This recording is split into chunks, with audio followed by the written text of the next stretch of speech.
చిన్న భిన్నం చేసి గందరగోళం చేసి కొన్ని సందర్భాల్లో ఊరిని డెవలప్మెంట్ చేయకుండా అడ్డుకున్నారు. కానీ ఇప్పుడు అవకాశం వచ్చింది. ఈ అవకాశంలో ప్రజలు ఏం చేస్తారా అని ఆశిస్తే సరైన నిర్ణయమే తీసుకున్నారు. అందుకే మీ అందరి పాదాభివందనాలు చేసుకుంటున్నా. మీరు ఇంకొకటి ఫస్ట్ నేను వార్డు నెంబర్ల గురించి మాట్లాడుతున్నా. వార్డు నెంబర్ గెలవడం అంటే అంత సింపుల్ కాదు. మామూలుగా సర్పంచ్ అన్న గెలవచ్చేమో అని వార్డు నెంబర్ గెలవాలంటే సింపుల్గా అనిపిస్తాయి. ఎందుకంటే ఇక్కడ మనోడే ఉంటాడు, అక్కడ మనోడే ఉంటాడు. ఎవరికి అలా అర్థం కాక యూనికోన్కి ఏం చేస్తారు. అట్లా గెలిచినోడు మనోడే, ఓడినోడు మనోడే. ఎందుకంటే ఇతను గెలిచిండు కదా వార్డు నెంబరు, ఇతను ఓడిపోయింది కదా అని ఎవరిని వార్డు నెంబర్ ఓడిన వార్డు నెంబర్లని ఎవరిని తక్కువగా చూడకండమ్మా దయచేసి. ఎందుకంటే ప్రజలే చిన్న భిన్నమై ఎవరిని వేయాలని అర్థం కాక ఎవరికో వేస్తారు. కాబట్టి గెలిచిన వాళ్ళు కూడా మన బిడ్డలే, ఓడిన వాళ్ళు కూడా మన బిడ్డలే. వీళ్ళందరూ ఎవరికి ఏ ఆశయం ఉన్నా అందరి ఆశయం ఒకటే. ఏది అది? గ్రామ అభివృద్ధి. అదే పదాలు ఉన్నోళ్ళే పాట్లాడాలి, లేనోళ్ళు దాన్ని పట్టించుకోవాలి అనేది నినాదం పక్కన పెట్టి వాళ్ళందరి ఆశయం కూడా గ్రామ అభివృద్ధి.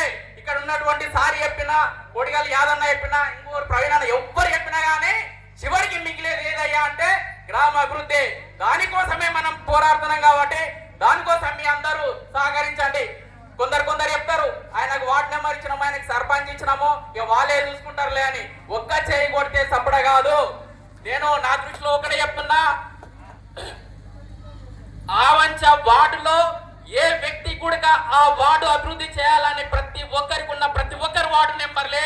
ఆవంచలో ఉన్న ఆవంచ డెవలప్మెంట్ కోసం ఎవరు ఆశించిన వాళ్ళు సర్పంచ్లే. పదవులు ఇవన్నీ ఈ రోజు ఉంటాయి, రేపు పోతాయి. దానికోసం మన వ్యక్తిత్వాన్ని మోసం చేసుకోకుండా మరి చివరి శ్వాస వరకు మన ఆవంచలో పుట్టినం, ఆవంచ నీరు తాగినం, ఆవంచ అన్నం తిన్నాం. కాబట్టి ఆవంచ ఊరిని మన సారి యొక్క ఆశయం కూడా కాదే. ఎందుకంటే కొన్న పుట్టిన ఊరిని కన్న తల్లిని ఎవరు మర్చిపోరు. ఒకవేళ రెండింటికి ద్రోహం చేసిన వాడు ఈ సృష్టిలో బాగుపడినట్టు చరిత్రలో లేదు. దయచేసి మీరందరూ నేను చెప్తున్నా, ఈ పదవులు శ్వాసం కాదు. మనం ఊపిరినంత వరకు మన ఊరిని అభివృద్ధి చేసుకోవాలి. సార్ కూడా ఒక రోజు వెళ్ళి చెప్పాను నేను, సార్ ఇట్లా మన ఊరిని ఎలా డెవలప్మెంట్ చేద్దామంటే ఖచ్చితంగా మనం వస్తున్నాము. ఆవంచ చరిత్ర అనేది మన మహబూబ్నగర్, నాగర్ కర్నూల్ మా మ్యాపుల్ని ఆవంచ ఆదర్శ గ్రామం కాబోతుంది అని బాలస్వామి అని చెప్పి సార్ చెప్పాడు. ఖచ్చితంగా సార్ ఎంబడి ఉండి మనందరము ఖచ్చితంగా సార్కు సహకరించి ప్రతి ఒక్కరు కూడా మన ఆశయం చివరికి కూడా వచ్చేది అభివృద్ధి.